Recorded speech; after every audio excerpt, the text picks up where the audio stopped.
This topic has actually been selected, for the Dhamma talk today, the Dhamma discussion, and that is actually in respect of this very interesting, and also I find spiritually inspiring. Because the topic itself actually makes reference to this crisis awareness. Being prepared. In peace and turbulent times. I mean that's rather a mouthful. But if you look at it, the focus of this is actually on crisis awareness. And as you know, this crisis awareness, it is actually a phenomenon that has actually been very much embedded within the human race, right? Ever since, if you actually look at, the warring dynasty in China, where they were actually warring dynasties in China, and they have always coined this word, the crisis awareness, being prepared, even though you're actually in times of peace, and tranquility,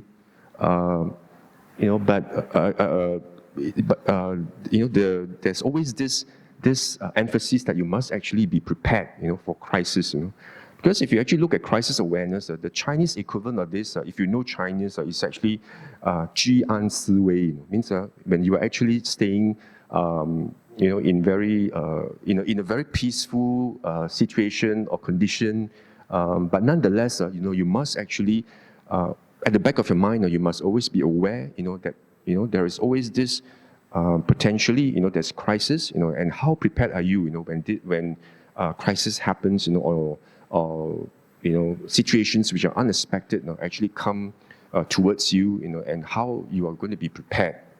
So if you look at this crisis awareness, even as lay people in our lay lives, we always have this crisis awareness, always embedded within us, right? If you actually look at it very carefully, nowadays, in our lay lives, we are always very aware.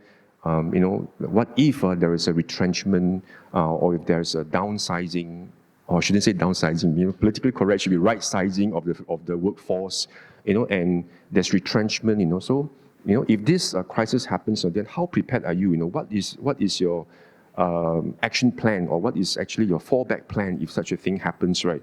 That's why we always have this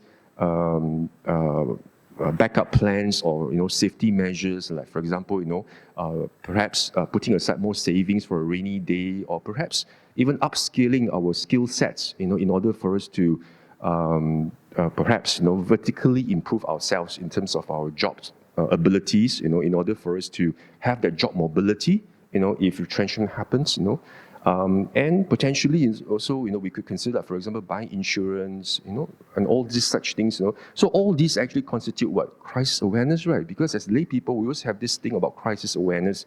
And even in corporates and companies, if you actually look at how corporates operate, especially in the financial industry, right? Bank Negara, especially requires, this fallback plan, the crisis management. For example, you must have this business continuity planning, for companies, right? And what if there is actually a system outage, perhaps a power outage or system outage? So do you actually have an alternative site where you can actually continue your operations, and how fast you are able to actually resuscitate, or perhaps or kick back, or restart, your systems in order for everything to be, as business as usual, So all these are encapsulated in this crisis awareness, this crisis management, So in terms of being prepared, if unexpected, or something which is not foreseeable, comes through to you, then how prepared are you, So that's crisis management. So for the Dhamma discussion today, since this topic about crisis awareness comes up, I'm sure you might be wondering, what relevance, does crisis management or crisis awareness actually have in the practice of the Dhamma? You'll actually be wondering, what sort of crisis do we potentially have? I actually live in very pretty good conditions. I have my job, I have my family. Everything is well. Everything is well taken care of. My job is pretty secure. My relationships are fine with my families and friends and relatives. So what possibly crisis is there? And then what relevance does crisis awareness or preparedness actually have got to do with spiritual practice or the practice of the Dhamma? Maybe by a show of hands, how many of you think that, crisis management is actually relevant, to the practice of Dhamma? Do you think it's relevant? Yeah, so that is what we actually want to answer, right? When we actually, look at this topic, on crisis management and crisis awareness. So if you actually look at the suttas, perhaps, we should actually look at the suttas themselves and see whether the Buddha himself, actually, whether he actually spoke at length, or whether whether he does emphasize on this crisis awareness, in the suttas. That will be very interesting to find out, right? Because as you know, the Buddha, right? He's fully enlightened, and his his wisdom is it's limitless wisdom, and he's got the very profound wisdom, and he's perfectly enlightened in Arahant. So for him, a Buddha actually always has the foresight. If you look at the suttas, the Buddha actually has given a lot of foresights and a lot of in a way, if you may, a lot of prognosis, in terms of forward forecasts, or projections in terms of what he might see, going to happen. Like, for example, the Buddha actually speaks about, counterfeit Dhamma, coming, surfacing or emerging, in the world, and after he has passed into Paranibbana, where the true Dhamma is being tainted by the counterfeit Dhamma, and many other observations or projections that the Buddha actually, speaks of or mentions, in the sutta. And he also mentions that in the future, instead of actually reading the suttas, monastics as well as lay people alike, actually are more inclined, to read literatures, which are written by authors, which are post-canonical, which are written, after the Buddha's paranibbana. You find that, the monastics and the lay people, will actually, place more weights on such literature than the suttas. So the Buddha has actually given such forward-looking, projections in terms of what may happen in the future after his paranibbana. So similarly, we should actually then turn to the suttas, and then find out, from the suttas, whether the Buddha actually speaks about this crisis awareness. What exactly is this crisis awareness in the spiritual realm, that we are speaking about? Okay, so first of all, let me first refer you to this sutta, which is actually extracted from this Samyutta Nikaya, which is connected discourses of the Buddha, and this is actually from chapter 48, sutta number 41, and this actually sutta is called Jara Sutta, old age. Jara, as you know, in Pali means old age, right? And this sutta actually starts off, where it actually makes reference to the Buddha, was actually staying near Savatthi, in the eastern monastery, in the palace of Megara's mother. Now on the occasion, the Buddha, he actually emerged from seclusion in the late afternoon. As you know, the Buddha actually goes into seclusion from time to time, and he actually enters into jhana, which is the pleasant abiding for the arahants, right? He actually goes into jhana, and the Buddha calls it the pleasant abiding. So it is very often that the Buddha actually goes into seclusion in the late afternoon, and then after he came out from this seclusion, he was sitting there warming his back in the sun, in the western sun, Then this Venerable Ananda, right, his personal assistant, went to the Buddha, and then he bowed to the Buddha, and started to massage the Buddha's limbs with his hand, And then this Venerable Ananda started to make observations, and he told the Buddha, he said, Bhante, it is amazing, it is astounding, how the Blessed One's complexion is no longer so clear or bright. Last time when I attended to you, your skin was so bright and so clear, but nowadays I find that your complexion is getting a bit pale, not so clear, not so bright, and your limbs are getting a bit flabby and wrinkled. Your back started to bend backwards, like as though you're actually starting to hunch, and there's actually a clear change in your faculties. Your faculty of eye and your ear and your faculty of nose, faculty of tongue and faculty of body, are not as good as what they used to be.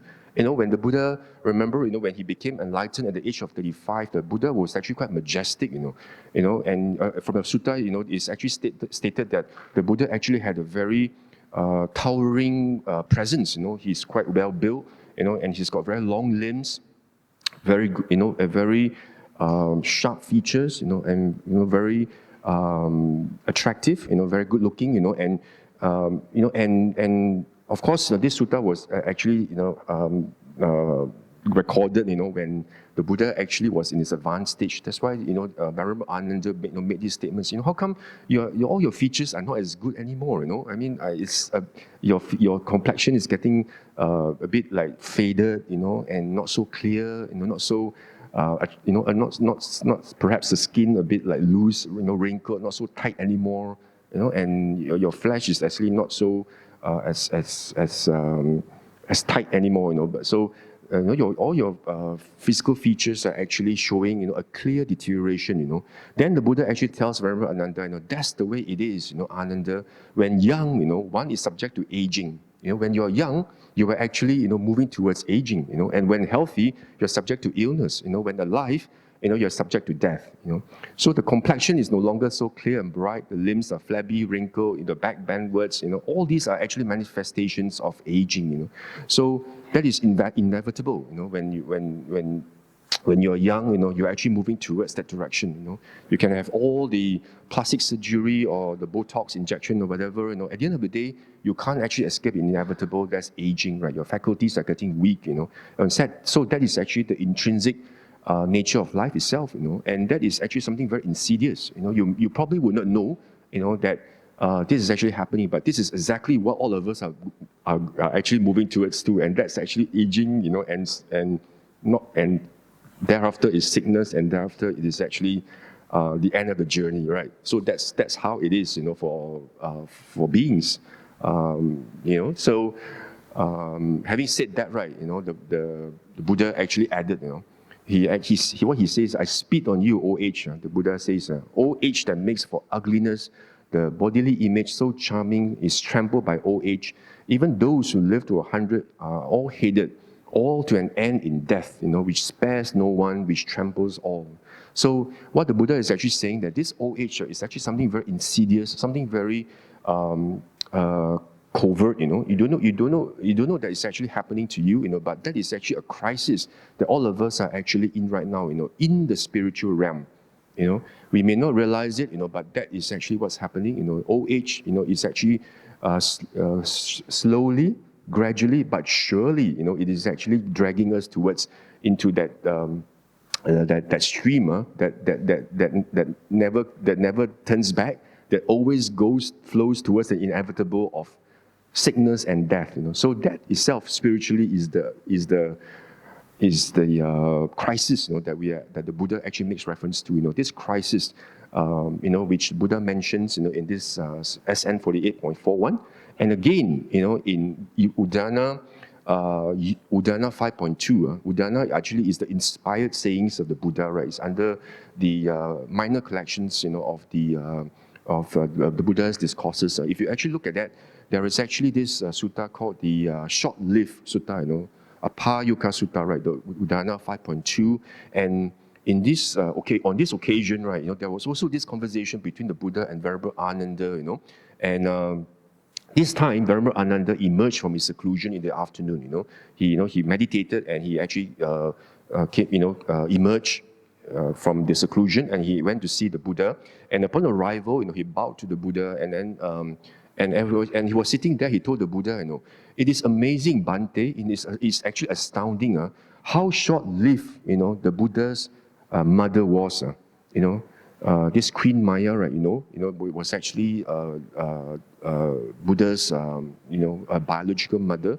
And 7 days after the Blessed One's birth, she died and reappeared among the Tusita Devas. So 7 days, after this Queen Maya gave birth to the Bodhisattva, then she passed away. She died, and then she actually was reborn in the Tusita heaven, among the Tusita Devas.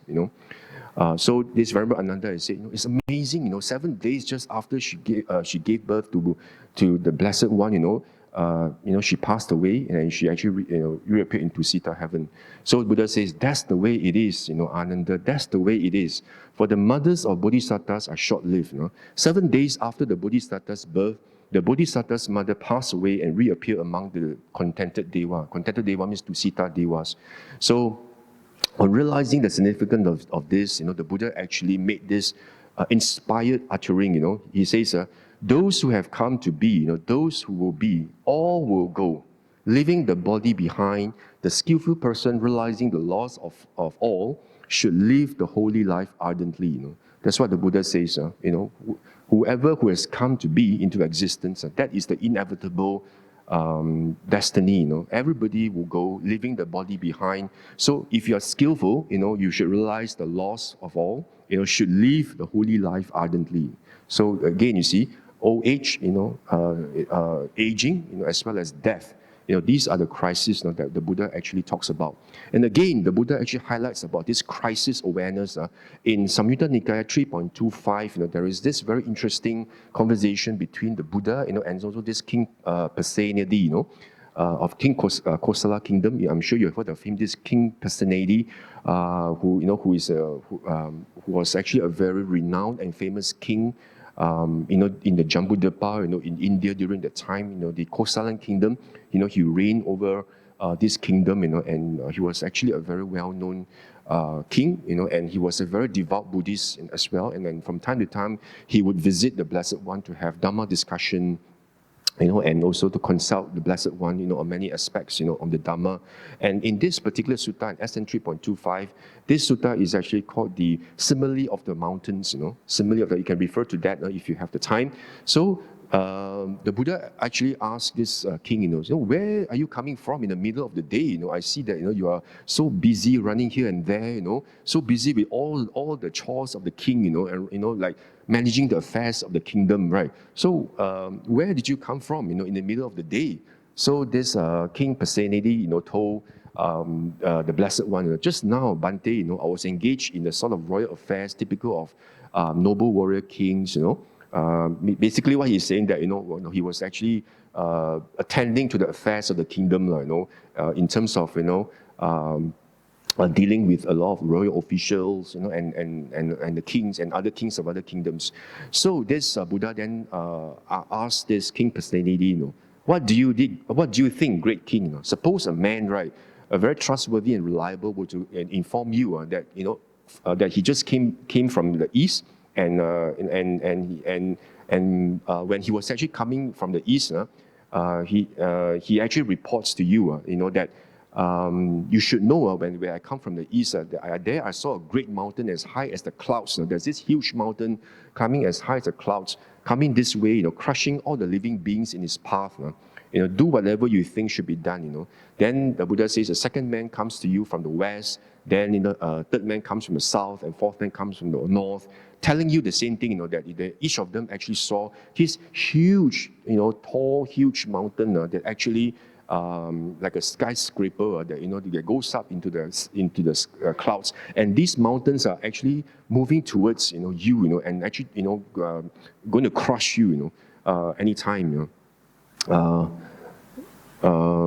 So the Buddha actually asked this King Pasenadi, so great king, if such a great peril should arise, right? If such a terrible destruction of human life were to happen, what should be done, or what would you do, So this King Pasenadi says that if Lord, such a great peril should arise, such a terrible destruction of human life, then what else should be done, but Dhamma conduct, right conduct, skillful deeds and meritorious deeds, which means if you know that it's inevitable, you're going to pass away and going to die, and the mountains are actually going to crush and comes towards you, like what you see in the movies, about the end of the world, and and the world, is coming to an end. It's all going to be burned, and earthquakes, around. In all these movies you see, right? If it is going to happen, what can you do, or what should you do? You know that the moment of death is going to happen, right? So what is it you're going to do now? So the king says, well, if I'm just going to die, and knowing that these great mountains are going to come and crush on me, so what can I do now, but to make sure, that I conduct myself righteously, in terms of, in respect of Dhamma, and I perform my skillful deeds and meritorious deeds, So, that's what that's what that's what this king personality told the Buddha, and of course the Buddha says, the Buddha and of course acknowledge, and praise him, say yes, as aging and death, are rolling on you, what else should be done, but Dhamma conduct, right conduct, skill deeds and meritorious deeds. But of course, before this king personality also talk about, even if you have all these armies and all these chariots, all these weapons, all these are actually not going to help you, when death, and aging are actually come rolling in. So I think he also actually, makes reference to this, because this king personality is also somebody who's actually very skilled in Dhamma as well. So he actually gave this analogy also that, what's the point of having all these infantry battle, in the army and the weapons, So if and having all this abundant bullion and gold stored within me, But at the end of the day, if that we are going to be crushed by death, So what point? What's the purpose, of actually having all this, But when we are going to actually face with this death, right? So what else should be done? But make sure that we actually conduct ourselves, righteously, and to be in accordance with the Dhamma, and perform skillful deeds, So that's why then the Buddha says, he after listening to this, the Buddha says, like massive boulders, mountains pressing against the sky, moving in from all sides, crushing the four directions. So aging and death come rolling over living beings, noble warriors, Brahmins, merchants, workers, outcasts, and scavengers. So what the Buddha is saying, this aging and death will come rolling over all living beings. Doesn't matter whether you are Khattiya, whether you are Brahmin, whether you are merchants, or whether you are outcasts, whether you are scavengers, or aging and death, spare no one and spare nothing. They trample over everything, So a wise person, seeing his good, steadfast, secures confidence in the Buddha, Dhamma, Sangha, one who practices the Dhamma in thought, word, and deed, receives praise here on earth, and then, after death, rejoices in heaven. So again, the Buddha, in this SN 3.21 actually was trying to give this crisis awareness to King Personality, because the Buddha can see that this King Personality is always so busy, with his royal duties as a king, running around every day, and attending to affairs of the kingdom, that he actually hardly has time to practice the Dhamma fully. So that's why this Buddha actually gave this crisis awareness discourse, to this king personality, that aging and death are actually rolling in onto us, just like these four mountains, which are coming from the four directions, crushing everyone along the path. So that is a simile that the Buddha is saying, but it's very true. It's not just a simile. If you look at it, the four mountains coming from all directions is actually very much akin to aging, sickness, and death, right? So it is actually no telling, when all these are actually going to beset us. And aging is something that's very insidious. It's going to, definitely that's where we're all going towards too.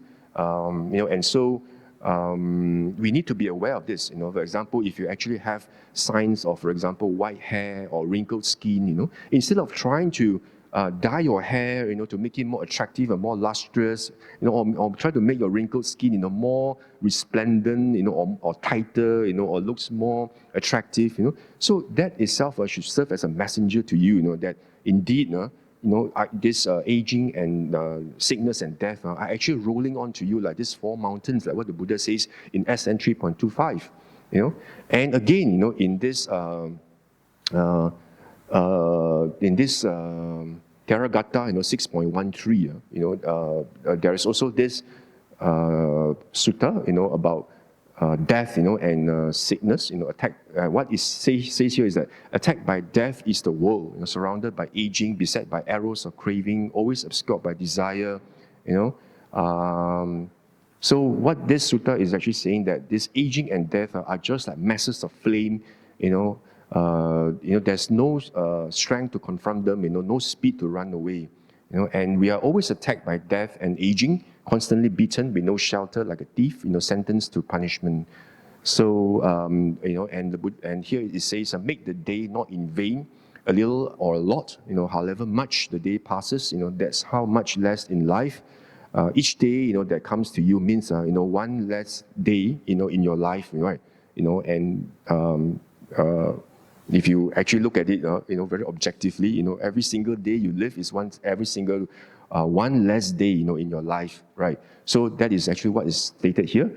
As your last day approaches, this isn't your time to be heedless. So that's what the sounding that's given to us in terms of this crisis awareness. Again, the Buddha, in many suttas, it highlights about this importance for us to always be aware, always be mindful, of aging and death. Because the Buddha, as you know, he's a very pragmatic person, and he knows, that these aging, sickness, and death, are actually rolling in, every moment of time, and there's actually no bargaining with death. If it starts knocking on your door, you cannot negotiate with death and say, oh, give me some more time. I need time to practice, or I need more time, to actually do more good deeds. Time and tide waits for no man, and that includes death. So the moment the death comes, with the warrant, you have to follow him. You cannot just say, oh, can you just give me a bit more time and let's negotiate? There's no negotiating with death, right? So that's why the Buddha says in Anguttara Nikaya 6.20, this Maranasati Sutta, the mindfulness of death. The Buddha actually tells the monks, the Buddha at that time was actually staying in Nadika, in the brick wall. So he actually tells the monks that, monks, mindfulness of death, this Maranasati, right, when developed and pursued, is of great fruit and great benefit. It gains footing in the deathless. Deathless means Nibbana, has Nibbana at its final end. And how is this mindfulness of death developed and pursued, so that it's of great fruit, So how do you actually remind yourself every day, that, this inevitable, this death is something that's like, somebody hiding at the back, of a curtain with a dagger, waiting to actually plunge the dagger on you, but it's just that you don't know when that this shadowy figure is going to come out, right? This death, when is it going to come up? We don't know for sure, I mean, he's just hiding, behind the curtains, right? So we don't know exactly when that will happen. So that's why the Buddha says you must always contemplate death, every day or even every moment. So the Buddha says, this is a case where a monk, a day departs and night returns. Means the day has passed and night has come, and this monk should reflect. Many are the possible causes for my death. A snake might bite me, a scorpion might sting me, a centipede might bite me. Which is true, right? Anytime, you can be at home. You can be bitten by a centipede, or it can be you're perhaps trekking the jungle. You might just step on a snake, or a snake might bite you, and that's it. And the Buddha says that will be how my death will come about. That will be the obstruction for me. Stumbling, I might fall. You see, it not even talking about poisonous animals. You might just stumble. You might just miss your step. You might just stumble. You might just fall over and hit your head. And you might just bleed, and that's it. That's the end of it.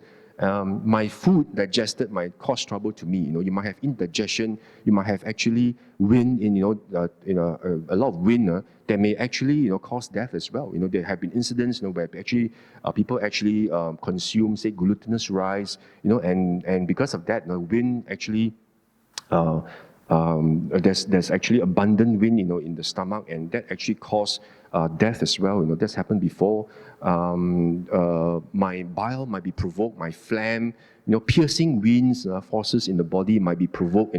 That would be how my death will come about. So the monk should actually investigate, and evaluate. Are there any evil, unskillful mental qualities, which have been which are unabandoned by me, that would be an obstruction for me if I were to die tonight? So that's what you should ask yourself. If you should actually ask, since I can actually die anytime, is there any mental quality unskillful, unwholesome mental quality, which I have not abandoned, that would actually be an obstruction, if I were to actually be, experiencing the last moment, of death, is there anything that I have not actually abandoned completely, any unskillful mental quality, that you have actually not abandoned. So the Buddha says that if there is, then you should put forth extra effort, to actually uproot and eradicate the unskillful quality, The Buddha says just like when a person whose turban or head is on fire, you must actually imagine as though you're wearing a turban and the turban is on fire, So what are you going to do if your turban is on fire? You have to quickly put out the fire, right? You cannot just rest there and say, okay, never mind, let the turban burn, it doesn't matter. No, we are just going to quickly make sure we douse the fire and really, make sure that the fire is, the burning turban, is actually, the fire is put out, right? So that's what the Buddha says. It's actually as just like how urgent it is, there's this crisis, right, that you might just die anytime, that you should put in the extra effort, extra desire, effort, diligence, to put out the fire as soon as you can, In the same way, the monk should put in effort, undivided mindfulness and alertness, sati sampajanya, to abandon those very same evil and skillful qualities. Can you imagine what the Buddha actually tells the monks? This is the crisis awareness that the Buddha actually has, the standard of crisis awareness and crisis management. That the Buddha says that you must always remind yourself, I might just die tonight, or any time of the day, because anything might bite me, I might fall over something, I might. Anything that happened, just like, for example, the sinkhole, right? Remember the incident? You can just walk over anywhere, and a sinkhole can just happen, and you can just swallow into the ground. So that's what the Buddha says. That the kind of urgency, in terms of this death might happen. And just yesterday, someone actually told me a friend of hers, this temple devotee, a friend of hers, what happened was he just came back from work and he just, as usual, took his dinner, freshened himself, and then, and watched TV. And then the next thing they found out that, he had actually stopped breathing, just right in front of the TV on the sofa. So it's just quite very unpredictable. That's why you see death can happen anytime, which why the Buddha says, you must always remind yourself, death can happen. Have you actually, remove all the unskillful qualities in your mind? Is there still loba, dosa, moha? Are you still keeping your sila well? Do you do dana well? Keep asking yourself, is there any way that I have not improved myself? Have you actually eradicated all the unskillful qualities? Have you done enough, so that when really death comes, you can really say, never mind, go ahead, I'm fully prepared, I'm fully prepared for the exam, you can just come anytime. Are you confident enough to say that? Or are you going to be struggling and clutching at the last straw, and have regrets? Oh, I should have actually done better and all this, you see. So, these are actually very, very, very, very important Dhamma messages that the Buddha has actually given us. Very inspiring, and very, very right to the point, as you can see, all these suttas, they actually, if you read it, they actually sort of like, they actually sort of like, sound, like they actually like hit a chord in your heart, that, actually that's true, if death really comes and my deathbed, am I really confident, that I've actually practiced enough, that I don't have any unskillful qualities that I might regret later, So better make sure, before death comes knocking on the door, better make sure that we are fully prepared. That is the crisis, awareness, that the Buddha is trying to actually, sound the danger, and the warning bell to us, and we must take heed of this. Again, in Anguttara Nikaya 6.19, if you read this sutta, right, it actually tells you the standard that the Buddha actually expects the monks to actually have this maranasati. He says he actually asked the monks, of course, he starts off by saying, maranasati, when developed, is of great fruit and great benefit. Then it gains the footing in the nibbana. Therefore, you should develop this Maranasati. Then when the Buddha said that, a certain monk actually replied by saying, Bhante, I already developed mindfulness of death. Then Buddha actually asked, so how do you develop mindfulness of death? Then the monk says, that I developed this mindfulness of death that I might live just for one day and one night. That I just have this one day and one night to actually practice what the Buddha taught, in terms of instructions in the Dhamma. Then another monk says, I actually, contemplate that I only have one day to live, And then another monk says, I only contemplate that as if I actually have all the time to only take one meal, last meal, And then another monk says, I actually developed this Maranasati by actually reminding myself, I only have the time to swallow, the 4 morsels of food. That means 4 mouthful of food. And then another monk says, I actually developed by actually reminding myself that I only have time to chew 1 morsel of food, only 1 morsel only, And then another monk says, I actually remind myself I only have time to only breathe in and breathe out. So that is the time I have, to remind myself that I might die. Just the time I have is just breathing in and breathing out. Then the Buddha says, in order to meet his standard of this Maranasati, the Buddha says, if you just develop this Maranasati to think about you only have one day to live, a day and night, or one day, or the time taken to eat a meal, or to swallow 4 morsels of food, then the Buddha says you are actually living heedlessly. Means not good enough. The Maranasati that you should actually develop is actually where you must actually think about, you only have time to actually swallow 1 morsel of food and time to actually breathe in and breathe out. If you develop this way, that you only have time to eat only 1 morsel of food and to breathe in and breathe out, that's all the time you have before for you to practice the Dhamma. Then only then, you are actually practicing, heedfully. So you see the standard. The Buddha actually asked the monks, that you must constantly remind yourself that, death might just happen. Just within breathing in and breathing out, death may actually happen. Okay? And of course, in this SN 2.19, I just want to highlight to you, there's this conversation between the Buddha and this Uttara. Uttara is actually the son of a Deva. So one day, of course, this Deva went to see the Buddha, and he actually told the Buddha, life is swept along, next to nothing is spent. For one swept on by aging, no shelters exist. Perceiving this danger in death, one should do merits, deeds of merit, they bring about bliss. And see how the Buddha responds to this Deva. He says, life is swept along, next to nothing is spent. For one swept to old age, no shelters exist. Of course, the Buddha agrees with the Deva. But the last sentence, the Buddha does not agree. He says, perceiving this danger in death, one should drop the world's bait and look for peace. Means the Buddha is actually saying that it's not good not enough to just do deeds of merits, by just doing dana and observing or sila, but you must actually look and strive for peace. Peace means what? Peace means nibbana, right? You must you must actually practice. Meditation is very important, for you to actually practice so that you can attain peace right in this very lifetime itself. Don't just be contented with just doing dana and sila only.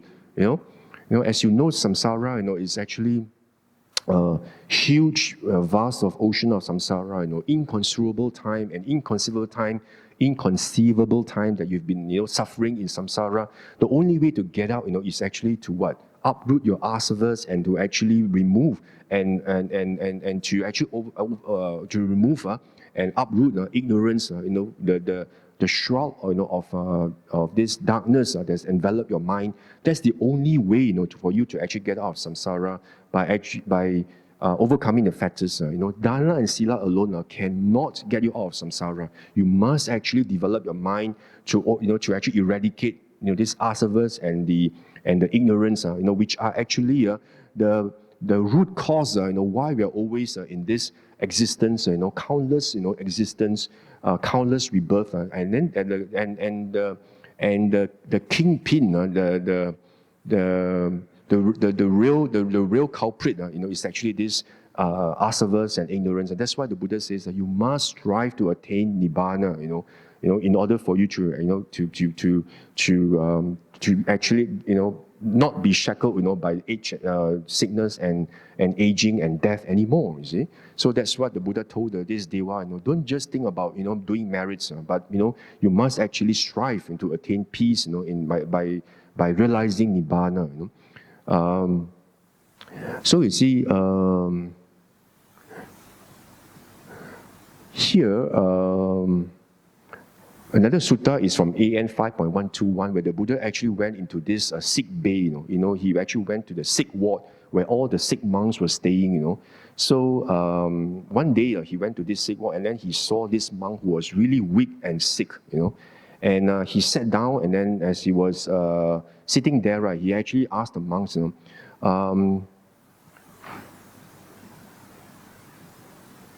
he said that when these 5 things don't leave a monk who is weak and sick, it can be expected of him, that before long, with the ending of the fermentations, he will enter and remain in the, actually what is mentioned here is actually liberation by wisdom and both ways liberated.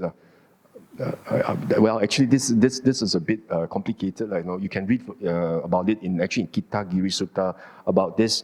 Liberation by wisdom, and Panya Vimutta, and then this both way liberated, Ubhaga Vimutta. So actually, but what the Buddha is actually saying that, if you actually do these 5 contemplations, then, that you can actually attain liberation by wisdom and both ways liberated, that you don't actually have to, go through this suffering, Then the Buddha says that these 5 contemplations, right, focus on unattractiveness on the body. You must always contemplate that the body is unattractive, the foulness of food, you must think about food as being foul, to actually eradicate this greed for food all the time. You have to think about how this food is going to be transformed after it enters our body, and how it's going to be expunged out from the body.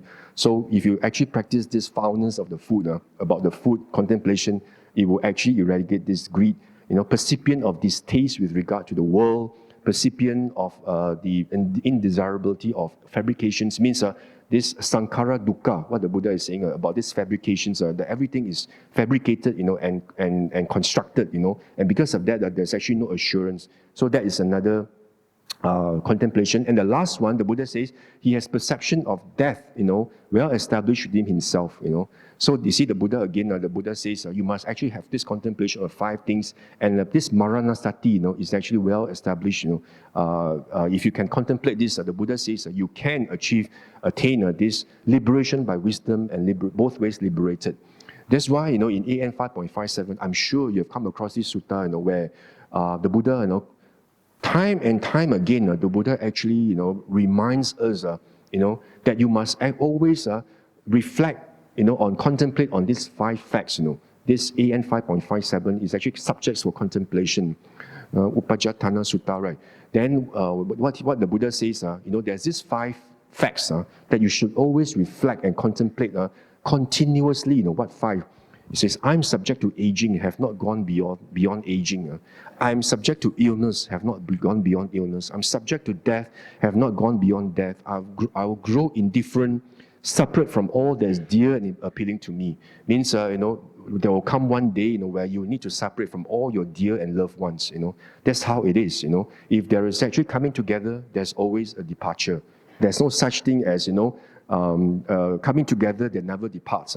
In everything we do, coming together inevitably leads to departure and disassociation and disintegration. That's how it is. Coming together, there will always be separation.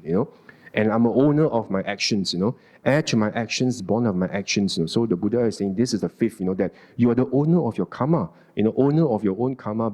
You're born of your karma, related through karma, and have my actions as my arbitrator. Whatever I do for good, for evil, you are the heir to this karma. Nobody else. It stays within you. It's the karmic energy that stays within your mind. Once that volition, has been exercised, that's it. It has to grow. It has to bear fruit, no matter what it is, whether good or bad. So that's why, watching the mind is very important. To watch your mind, whether it is actually anything is wholesome, unwholesome. Before you actually act on it, you must have sati sampajanya, be mindful, before you act on it, by watching your mind. It starts off by watching the mind. So that's very important, and the Buddha says, you see, I've not gone beyond aging, sickness, and death. Again, that is actually crisis in awareness, right? And in AN 3.51 also, the Buddha also talks about old age and sickness, just like, being swept, the world is being swept, by aging and sickness. And this sutta, of course, actually talks about these two old people who were about 120 years old during the Buddha's time. They were already old and quite wretched. And they actually came to see the Buddha and said, Bhante, we are already quite old, we are like towards the last stage of our life, 120 years old, and we have done no good deeds, we have done no merits, so, and we are very fearful now, so, Bhante, can you teach us how, we should do now for our benefit and happiness, That's when the Buddha, having heard this, the Buddha says that the world is swept away by aging, by illness, by death, and the Buddha says, because of this, any restraint of body, speech, and intellect practice will be one's shelter. Means you must actually have sense restraint. Sense restraint. Whenever you actually come across any sense object, you must first of all, know that if it's unwholesome, and it's actually going to result in unwholesome qualities in your mind, you must practice sense restraint. And by not focusing, into the signs and features, but look away, and that's also part of samatha practice, so that this lobha dosa moha will not actually flood your mind. So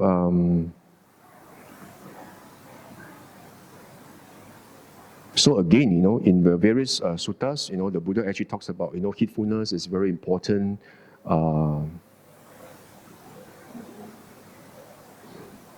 Okay, and what I also want to highlight from you, for you, is knowing that this crisis awareness is very important, right? That we are constantly moving towards that direction, whether we know it or not. So what is it that we need to do in terms of action plans? So the Buddha is actually very pragmatic, and he actually also highlights, so knowing this situation, right? So what should you do? What is your course of action, or what is your strategy, to actually address or to address this situation that we are in? Having old age, sickness, and death is something that all of us cannot avoid. So what should we do? This is what the Buddha actually tells this Mogaraja. He actually tells this person, Mogaraja. He says, always be mindful, Mogaraja, regard the world as empty, having removed any views in terms of self. This way, one is above and beyond the death. One who regards the world in this way isn't seen by the death's king, the king of death, which is Mara. So what the Buddha is actually saying, if you actually want to get out, from the grasp, of Mara, which is a grasp, of old age, sickness, and death, the only way you can do that, is, if you develop and cultivate yourself such that you're able to know and see, your five aggregates as empty, and the external world as empty. Empty means what? Non-self, which is actually anatta. So, as I always mention, this anatta, the teaching of anatta, is the crown jewel of the Buddha's teaching, not just our Buddha, but all the past Buddhas and in the future Sammasan Buddhas, they're all going to teach about this anatta, That's why the Buddha says, Sabbe Dhamma Anatta, everything is empty. So if the only way for you to get out from this clutch, of this old age, sickness, and death, is if you're able to realize and know and see non-self, So how is it we are going to actually develop, this perception of non-self, So if you want to actually get a better understanding on this, you can refer to this Sutta 22.1. It's called the Nakula Pitta Sutta. As you know, Nakula Pitta was already a very old person in the last stage of his life, and he was a very devout Buddhist, And one day, he actually went to see the Buddha, said, I'm already so old, and I don't have much opportunity to actually hear the Dhamma or listen to the Dhamma from the Buddha, So Bhante, could you actually teach me a Dhamma, so that I can train myself, towards the last stage of my life. Then the Buddha just gave a very short Dhamma discourse. He says, even though I may be afflicted in my body, my mind will not be, even though I may be sick in body, my mind will not be sick. So that is actually what the Buddha tells Nakula Pitta, Nakula Pitta. So then this Nakula Pitta also just accepts it and he doesn't ask further questions. He said, okay, thank you, Bhante, and he just went off. Then when he actually went, and he went to see Venerable Sariputta. So when Venerable Sariputta actually saw him, then he said, oh, Nakula Pitta, your complexion is so clear and so shining, like as though you are like resplendent. What is it that caused your complexion to be so clear and so calm, and like so a bit like shining, right? Then this Nakula Pitta said, oh, I actually went to see the Buddha, and the Buddha gave me a Dhamma discourse. And then this Sariputta asked him, so what is it that the Buddha taught you? Oh, the Buddha taught me, even though I may be sick in body, I will not be sick in mind. Just a very short teaching.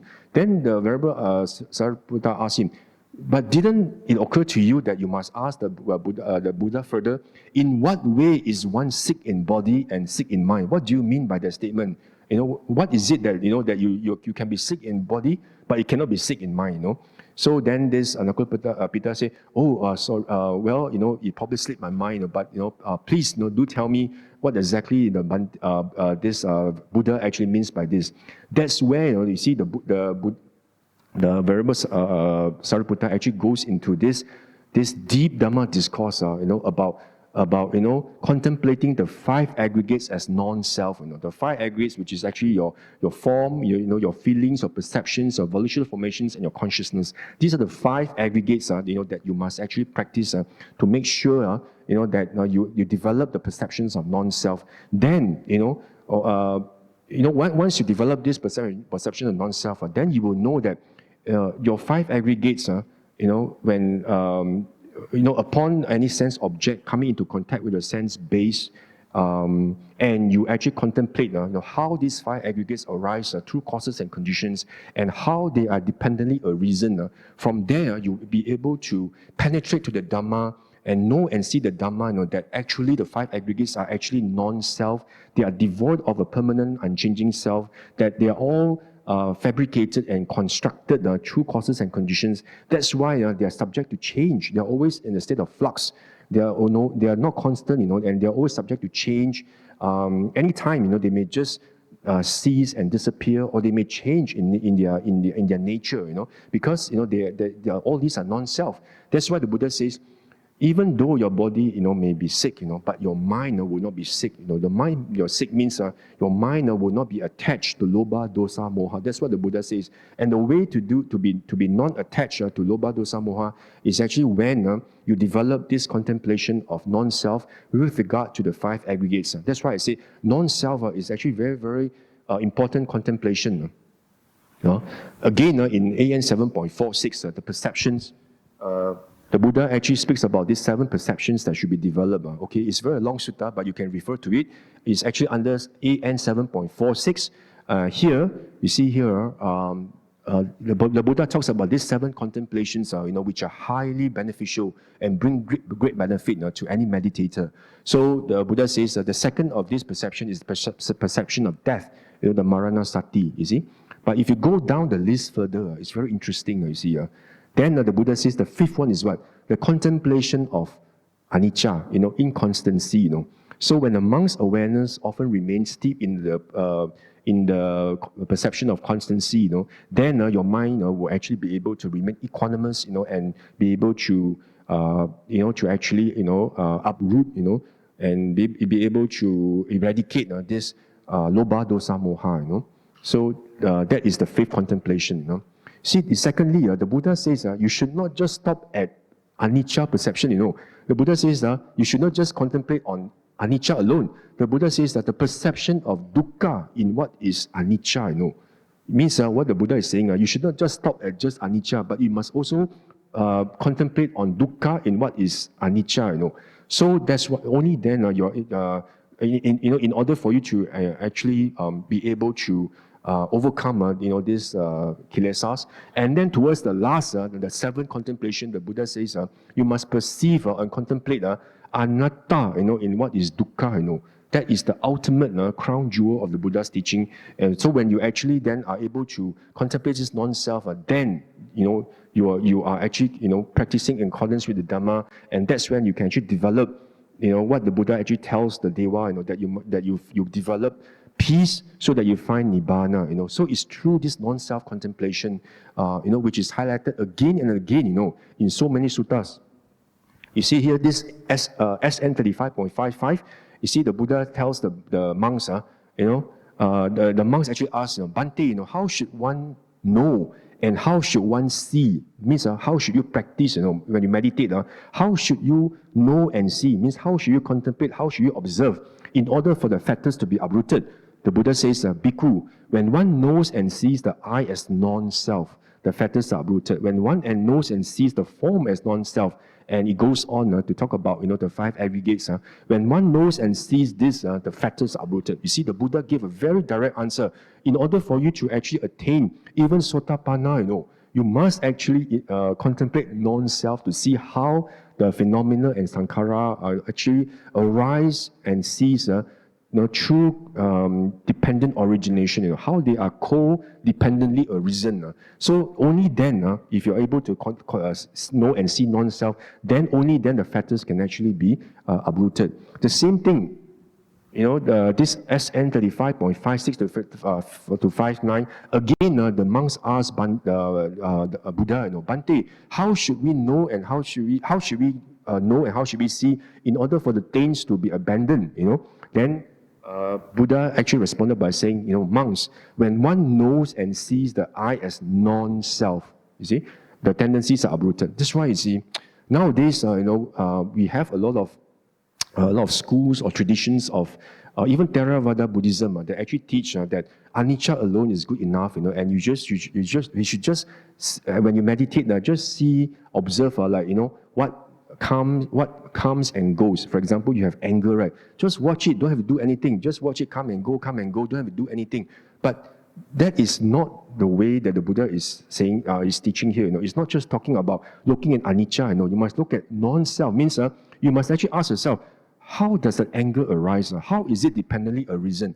For you to actually analyze that is actually non-self, in order for you to see the empty nature, and the intrinsically non-self nature of all these kilesas that arise in you when you practice Cittanupassana under the Satipatthana, when you always watch your mind, if there's anything, Lobha, Dosa, Moha, you must always see how these kilesas arise through causes and conditions, so that you use these kilesas, you don't fight with the kilesas, but you use the kilesas, as the fertilizers for the tree of wisdom to arise, or for the grease for the meal of wisdom to arise. So that's where you must actually use kilesas to your advantage, leverage on the kilesas by contemplating how they are co-dependently arisen, to see non-self. Don't just stop at looking at, anicca, come and go. Then you don't see that it's just like random nature, but you don't see the condition, arising and cessation, for all these phenomena and sankharas. So if you do that, then you're missing the boat. So the Buddha is, highlighting this very clearly. So another sutta I want to highlight to you is actually MN 112, where the Buddha talks about, if somebody tells you that the person has actually attained arahantship, or arahanthood, how do you verify that this person has indeed become an arahant? In this sutta, it's a very powerful sutta, because the Buddha actually sets out the 6 ways, or the 6 way the 6 questions that you should ask this person who makes the claim. And these 6 ways relate to the 6 ways of practices or contemplation that the Buddha has actually highlighted, about seeing the non-self nature in respect of the 5 aggregates, the 6 elements, 6 internal, external sense bases, and also seeing the 4 noble truths. So you can refer to this MN 112 itself. So I think the rest of the suttas, I'm just trying to highlight to you, what the Buddha actually, taught about in terms of, this non-self nature, that is so important. Like for example, in Bahia Sutta, the Buddha, remember or not, this very, very famous teaching by the Buddha to Bahia, is the bark rope wearer. This Bahia actually made a rope out of 3 barks, and he thought he was an arahant, but there was this Dewa who was his relative. He was actually very sympathetic towards this Bahia. So this Dewa appeared before Bahia and told him, no, you are not an arahant. There's an arahant, a Sammasambuddha, who now lives in Savatthi. You should go and see him and learn the Dhamma. So this Bahia quickly went to Savatthi, and then when he reached Savatthi, right, the Buddha was actually on Pindabat, and Buddha actually told this Bahia, now is not the appropriate time for us to discuss the Dhamma, because I'm actually on Pindabat. But this Bahia said, no, Bhante, I don't know how much longer I have to live. I might just die anytime, I might just be killed by a cow or something, and I don't want to go any further. I want to learn from you now. So 3 times, he asked the Buddha. So the 3rd time, the Buddha relented and gave him this very short sutta, what did he say? You see, what the Buddha says here is, herein, Bahia, you should train yourself, in the seen should merely be what is seen. In the heard will merely be what is heard. In the sense will be merely what is sensed. In the cognized will be merely what is cognized. In this way, you should train yourself, Bahia. See, such a short stanza. And what happens is, Bahia, the moment he heard this, he became an arahant, So, but before he could actually become a monk, he was actually killed by a cow, But the Buddha towards actually announced that he was an arahant. So you see this very famous teaching by the Buddha about what is seen is only what is seen, what is heard. Effectively, what the Buddha is saying, whenever a sense object, comes into contact with you, you must always contemplate. If actually there's any anger or any greed, lobha, dosa, moha arises in you, you must actually contemplate how it arises through causes and conditions, and how it's actually codependently arisen, and therefore it is actually unstable, it is actually empty, a void of a self, and you develop the disenchantment towards this phenomena, and you slowly are able to let go, you see. So that's how, is the Buddha by saying, in what is seen is only seen. Because when you see something, it's okay, I'm equanimous, because I know it's actually non-self. I'm not actually perturbed or disturbed by it, You can say whatever thing nasty to me, I just listen to it, and I know the anger is actually non-self. So slowly you're able to eradicate this lobha, dosa, moha, because you have actually eradicated the ignorance of a self. The whole reason why we're in samsara is because we are so have this vipallasa, this wrong view that there's a self in the 5 aggregates. We regard our 5 aggregates as having an I and a my and a me, and there's I and me in the 5 aggregates. That's why you so cling to yourself, you cling to the world. That's why you come back again in samsara. But you're able to actually practice this just by realizing this. What is seen is what is seen. What is heard is what is heard. The Buddha says you're already on the towards achieving this nibbana. And of course, I actually gave a few other suttas like SN 22.122 about 5 aggregates. You can read yourself about the Buddha talks about non-self in the 5 aggregates, and then in terms of the 6 elements and then basis, the Buddha also talks about this in the Dhatu Vibhanga Sutta and MN 140. Also, the Buddha talks about non-self in relation to the earth element, the water element, the fire element, the air element, the space element, and the consciousness element. So these 6 elements, the Buddha actually talks about the properties, the 6 properties, also non-self. You see, 5 aggregates, and and again in MN 148, the Buddha talks about 6 sets of 6. I already mentioned this many times, how you should contemplate non-self and through the 6 sense doors, where you integrate the 5 aggregates into 6 sense bases in order for you to see non-self. So also 148, if you want to refer to it, about this Dhamma discourse by Venerable Nandaka, also referring to the 6 sense bases and how to contemplate non-self by drawing an analogy to an oil lamp. How the oil lamp is dependently arisen because there's oil and wick. Once you remove the oil and wick, the flame or the light actually disappears. So you cannot say that the flame actually has a self, but it's non-self because it's dependently arisen. So it's all very deep and very inspiring suttas.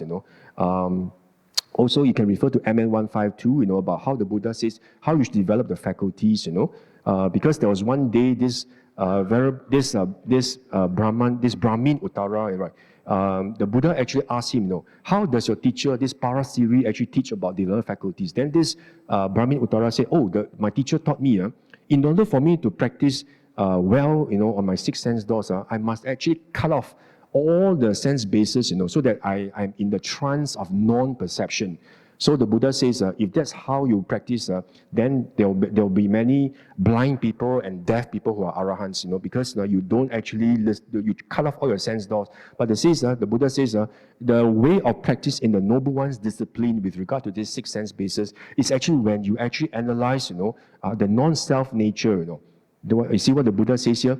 This is a case where seeing a form with the eye, there arises what is agreeable, what is disagreeable. Means whenever you see something, you must always be aware.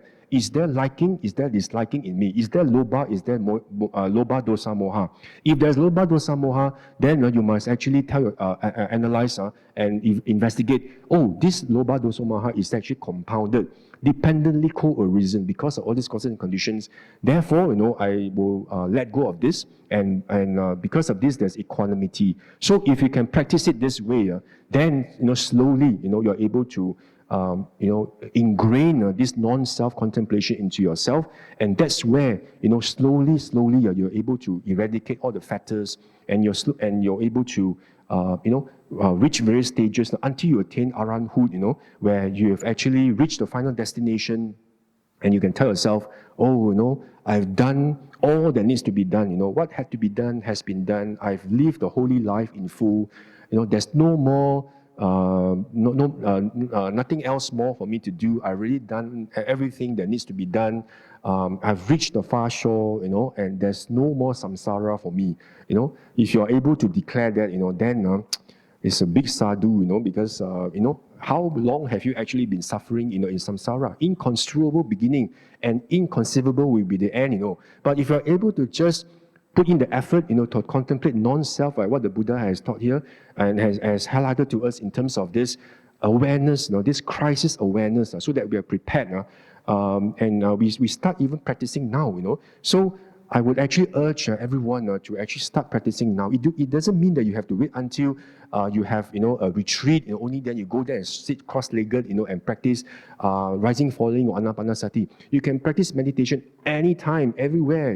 Now everybody can meditate. It doesn't mean you have to wait until only during your long break or your block leave only you go for meditation. You can meditate anytime, by just